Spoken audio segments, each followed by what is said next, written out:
Cellou Dalein Diallo, bonjour. Bonjour. Après le coup de force de ce 5 septembre, est-ce que vous êtes soulagé ou est-ce que vous êtes inquiet? Je suis soulagé, un peu inquiet, soulagé parce que vraiment l'armée nous a débarrassés d'une dictature. Alpha Condé s'est emparé du pouvoir en modifiant la constitution et en violant donc sa serment. Et ensuite, c'est un hold-up électoral qu'il a opéré le 18 octobre dernier, si bien qu'il n'y avait plus d'issue. Vous dites que vous êtes soulagé et en même temps inquiet. Oui, inquiet parce que d'habitude, lorsque les militaires viennent au pouvoir, souvent ils restent plus longtemps que prévu. C'est vrai que l'exposé des motifs du coup de force était pertinent. Ils ont touché tous les griefs qu'on a souvent dénoncés contre la gouvernance d'Alpha Condé, mais pour l'instant, ils n'ont pas décliné d'agenda en termes de calendrier, en termes de temps pour l'organisation des élections et la mise en place d'institutions légitimes par l'organisation d'élections transparentes et crédibles. Mais je pense qu'ils ne tarderaient pas à le faire et je l'espère. Ce dimanche, quand vous avez vu le président Alpha Condé prostré, muet, au milieu des militaires qui venaient de le capturer, vous avez pensé à quoi? Écoutez, l'entêtement des dictateurs, quoi, parce que je pense qu'il a reçu beaucoup de conseils pour essayer d'instaurer le dialogue, pour éviter ces affrontements qui nous ont coûté très cher, hein, parce que je dois dire que plus de 250 jeunes ont été abattus à bout portant. Mais néanmoins, j'ai vu un homme vraiment en difficulté. Je n'étais pas à l'aise de voir un homme qui fut dans cette situation, mais s'il avait fait preuve de sérénité, il avait cherché à consolider l'unité nationale, à instaurer la démocratie à l'état de droit, je pense qu'il aurait pu conduire le pays à de meilleurs jours. Qu'est-ce que vous souhaitez aujourd'hui pour Alpha Condé? Non, je me suis réjoui de constater qu'ils ont préservé sa vie, qu'il continue de jouir de ses droits, de voir ses médecins. Je pense que c'est comme ça qu'il faut faire. Même si lui, parfois, il a refusé ça à ses prisonniers ou il a tué ses opposants, moi, je pense qu'il ne faut pas lui infliger la même chose qu'il a infligé aux autres. Il faut respecter ses droits et l'amener à répondre de ses actes. Ce lundi midi, le chef des putschistes, le colonel Doumbouya, a annoncé l'installation d'un gouvernement d'union nationale qui sera chargé de conduire une transition politique. Vous réagissez comment? Oui, j'accueille favorablement cette intention. Je pense qu'elle va se traduire par des consultations qui permettront de mettre en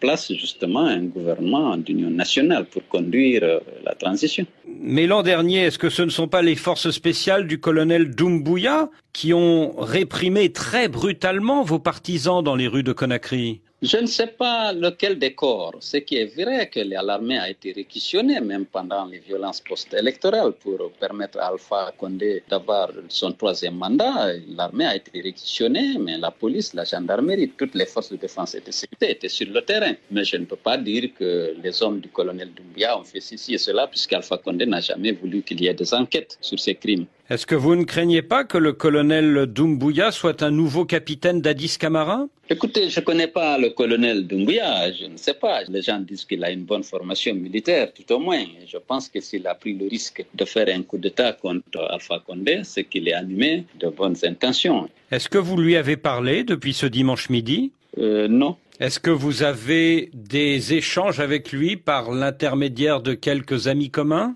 Je connais quelqu'un qui le connaît. Bon, on a parlé, mais on n'a pas eu vraiment d'échange. Et vous en aurez bientôt?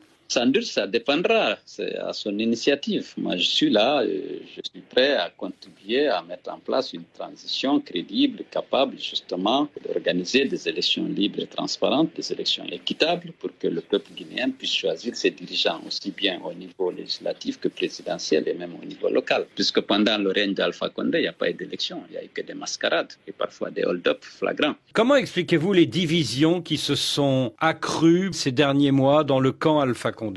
Bon, n'oubliez pas qu'il y a la guerre de succession. Hein. Il y a beaucoup de gens qui agissaient pour être le défunt officiel, pour être vice-président, ou qui disent, bon, Alpha Condé est âgé, il faut que je me positionne, il faut que j'élimine tel adversaire ou tel autre. Cet adversaire peut être aussi bien dans la mouvance que dans l'opposition. Et ce n'est pas pour rien aussi qu'on a sévi contre l'UFDG. N'oubliez pas qu'on a plus de 100 prisonniers dans les geôles d'Alpha Condé et que moi-même, mon épouse et mes collaborateurs en liberté, nous sommes privés privés de nos droits et libertés de voyager à l'étranger. Nos passeports sont saisis. Le colonel Doumbouya est originaire de Cancan, comme Alpha Condé. Est-ce que vous ne craignez pas que, comme Alpha Condé, il fasse tout pour vous écarter du pouvoir? Écoutez, j'espère qu'il ne fera pas ça, parce qu'il a parlé de consolidation de l'unité nationale, du rassemblement et de la réconciliation des Guinéens. Ce serait contraire, en tout cas, à ce discours. Je souhaite qu'il traite tous les Guinéens sur le même pied et qu'ils puissent organiser des élections libres et transparentes pour que les Guinéens choisissent librement leurs dirigeants, quelle que soit l'origine de ce Guinéen, c'est lui qui va l'emporter, qu'il soit proclamé président de la République. Est-ce que même divisés, les gens du camp Alpha Condé ne se retrouvent pas tous contre votre personne, contre Cellou Dalein Diallo? Bon, Alpha a mis en œuvre beaucoup de manœuvres pour justement isoler Cellou, parce que évidemment, je suis resté avec mon parti une force politique redoutable qui gagne les élections, et il a toujours utilisé la stigmatisation ethnique pour essayer de rassembler aussi large que possible contre le principal opposant qu'il n'a jamais pu battre en réalité dans les élections. Mais ceci dit, je pense que tout comme le colonel Doumbouya a été animé par un sursaut patriotique et a pensé à la nation, a pensé au pays, eh bien, il faut que les autres renoncent au tribalisme et à l'ethnocentrisme primaire qui, justement, cause d'énormes préjudices à notre pays actuellement. Vous faites confiance au colonel Doumbouya? Jusqu'à preuve du contraire, je fais confiance au général Doumbouya avec son équipe. Je pense que la Guinée a besoin de patriotes pour sortir le pays de cette situation, aller à la réconciliation nationale, aller vers l'instauration d'une démocratie apaisée. À condition que la transition militaire ne dure pas trop longtemps? Oui, elle serait souhaitable qu'elle ne dure pas longtemps, dans la mesure où je pense que pour mener les réformes devant conduire à la réconciliation nationale, la première mission d'un gouvernement de transition, ce sera de réunir les conditions d'une élection libre et transparente et de l'organiser le plus tôt possible. Voulez-vous prendre votre revanche sur Alpha Condé? Non, je ne dirige pas mon combat contre un individu ou contre un groupe particulier. Moi, j'ai envie de répondre à l'attente de la population. J'ai l'ambition d'être celui-là qui va instaurer une véritable démocratie dans notre pays, garantir la sécurité de tous les citoyens et l'exercice par chacun d'eux de tous les droits qui leur sont reconnus par la Constitution. Que pensez-vous de la réaction de la communauté internationale qui est très hostile à ce coup de force? Oui, je pense que ça, c'est des réactions pour la forme, dans la mesure où, au niveau de la CEDEAO et de l'Union africaine, lorsqu'on abattait comme des lapins les manifestants contre le troisième mandat, on ne les a pas entendus, on ne les a pas vus. Monsieur le Premier ministre, merci.